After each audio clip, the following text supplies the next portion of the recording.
చరిత్ర తెలియనివాడు చరిత్రను సృష్టించలేడని బాబాసాహెబ్ అంబేద్కర్ అంటారు. భారతదేశంలో హైందవులు జరుపుతున్న పండుగలన్నీ భారతీయ మూలవాసుల అణచివేసే పండుగలని అసలైన చరిత్ర తెలుసుకున్నప్పుడు అర్థమవుతుంది. జనవరి 1 భీమా కోరేగాం యుద్ధం మూల భారతీయుల చరిత్ర. నూతన సంవత్సర వేడుకలు విదేశీ పండుగలు కానే కాదని అసలైన స్వదేశీ వీరగాథని మహర్ సైనికుల వీరగాథగా తెలుస్తుంది. నేడు తిరుపతి, అయోధ్య క్షేత్రాలనే బౌద్ధాలయాలనే అర్థమవుతుంది. జాతీయ జెండాలో అశోక చక్రవర్తి, జాతీయ చిహ్నం చతుర్ముఖ సింహాలనే భారతీయ వారసత్వక సంపదకు చరిత్రకు సాక్ష్యాలనే అర్థమవుతుంది. దేశంలో పండుగల వెనుక అసలైన చరిత్ర వెనక్కి తీయాలి. భారతీయుల పండుగలు దీపావళి, సంక్రాంతి, దసరా, వినాయక చవితి చెప్పుకుంటూ పోతే పండుగలన్నీ కల్పితాలని బహుజనులను ఆర్థికంగా దోచుకోవడానికి సామాజిక ఆధిపత్యానికి ఏర్పాటు చేసుకున్నామని తెలుస్తుంది. దమ్మ దీపావళి శుభాకాంక్షలు. లైక్ చేయండి, సబ్స్క్రైబ్ చేయండి, అన్ని వీడియోలు చూడండి. పురుషుడు బుద్ధుడు ఒక నిజం. మనలాంటి మనిషి మహోన్నత స్థాయికి ఎదిగి మానవ సమాజాన్ని ఉన్నతంగా తీర్చిదిద్దడానికి పనికొచ్చే బోధనలతో ఆధునిక సమాజ అభ్యున్నతికి బీజం వేశాడు. ప్రపంచ మొట్టమొదటి విప్లవకారుడు, ప్రపంచ మొట్టమొదటి సంఘ సంస్కర్త, అన్నిటికీ మించి ప్రపంచ మొట్టమొదటి మానసిక శాస్త్రవేత్త. బుద్ధుని బోధనలు 84,000 సూత్రాలుగా సాగింది. दीपदान उत्सव क्यों मनाते हैं? जब गौतम बुद्ध ज्ञान प्राप्त करके पहली बार अपने राज्य कपिलवस्तु वापस आए थे, तभी उनके स्वागत में पिता शाक्य राजा सिद्धोधन ने राज्यवासियों को दीप जलाने का आदेश दिया। बुद्ध के आने के खुशी में पूरा शाक्य साम्राज्य दीपों से उज्जवल हो गया था। और जब सम्राट अशोक ने बौद्ध धम्म की यात्रा की, तभी उनको इन घटनाओं के बारे में मालूम हुआ और प्रण लिया गौतम बुद्ध और उनके शिष्यों द्वारा दिए गए 84,000 उपदेशों को जीवंत करूंगा।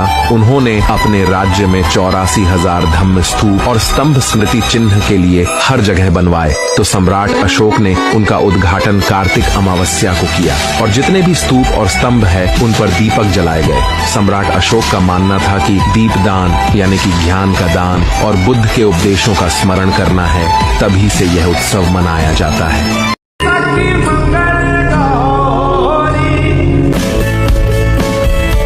ధమ్మ దీపావళి శుభాకాంక్షలు. ఈ రోజున మనం దీపావళి బౌద్ధం అనే విషయం మీద ప్రత్యేకంగా మాట్లాడుకుందాం.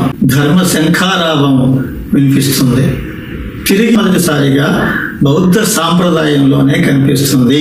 పూజ మొట్టమొదటిసారిగా మనకి బౌద్ధంలోనే కనిపిస్తుంది. కూడా వైదిక సాంప్రదాయం లాంటిదే కదా అని చెప్పి చాలా మంది అనుకుంటారు. పెట్టుకుంటాను, పంచశీలతో నడుచుకుంటాను, అది పాటిస్తాను అని ప్రతిజ్ఞ చేస్తున్నాను అని చెప్పి మనకు మనం మంచి మార్గాన్ని ఎంచుకునే మార్గంగానే బౌద్ధ పూజా విధానం అశోకుడు అవలంబించాడు, శాసనం చేశాడు, ప్రజలందరూ పాటించేలా చూశాడు. ప్రదీపం అంటే దీపం.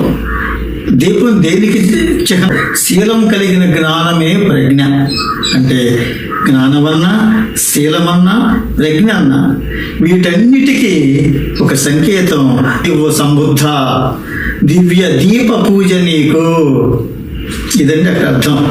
చీకటిని ధ్వంసం చేయటం. ఇక్కడ విజ్ఞానపు జ్యోతిని వెలిగించిన వాడా బుద్ధుడు. దాన్ని మనం గురు పూర్ణిమ అనుకుంటున్నాం, లేకపోతే మొట్టమొదటి ధర్మచక్ర ప్రవర్తన దినంగా మనం చెప్పుకుంటాం. పూర్ణిమతో ప్రారంభమై ఆషాఢ, భాద్రపద, ఆశ్వయుజ మాసాలు ఈ 3 నెలలు వీళ్ళు అడవుల్లో ఉంటూ లేదా గుహల్లో జీవిస్తూ అడవుల్లో దొరికిన పదార్థాలు మాత్రమే తినాలి. రాలి పడిపోయిన పండ్లు. కాబట్టి ఒక్కొక్కరు ఒక్కొక్క ప్రదేశం చూసుకు వెళ్తారు. వెళ్ళి ఏకాంతంగా ఉండి ధ్యానాన్ని ప్రాక్టీస్ చేస్తారు. ఆ దశని సాధించాలి, ఎంతో కొంత సాధించాలి. అది 3వ విషయం. 4వ విషయం, మిత్రమా నువ్వేం సాధించావు ధ్యానంలో, జ్ఞానంలో ఏం సాధించావు, ఏవి కొత్త కొత్త విధానం నువ్వు అనుకున్నావు అని చెప్పని అందరి అభిప్రాయాలని పంచుకుంటారు. దాన్ని చారిక అంటాం. తిరుగుతూ ధర్మ ప్రబోధం చేస్తూ భిక్ష మీద జీవిస్తారు 9 నెలలు. మన ఇంటింట దీపాలతో స్వాగతాలు చెప్పే సాంప్రదాయం బౌద్ధ లోకాల్లో బౌద్ధకి ఒత్తి ఉన్నంత వరకు దీపం వెలిగి ఆరిపోయిన దీపాన్ని తిరిగి అదే దీపాన్ని మనం ఎలా వెలిగించలేమో బౌద్ధ దేశాల్లో సజీవంగా బ్రతికేము.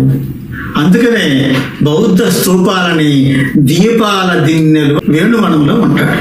ఆ సమయంలో వచ్చి బయలుదేరి కపిలవస్తు చేరటానికి నడక ప్రారంభించినప్పుడు రాజగృహ దగ్గర నుంచి దీపాలు వెలిగిస్తూ బుద్ధుడికి కపిలవస్తుకు స్వాగతం అశోకుడు ఈ దీపదాన ఉత్సవాన్ని దేదీప్యమానంగా జరిపించిన దృష్టాంతాలు ఉన్నాయి.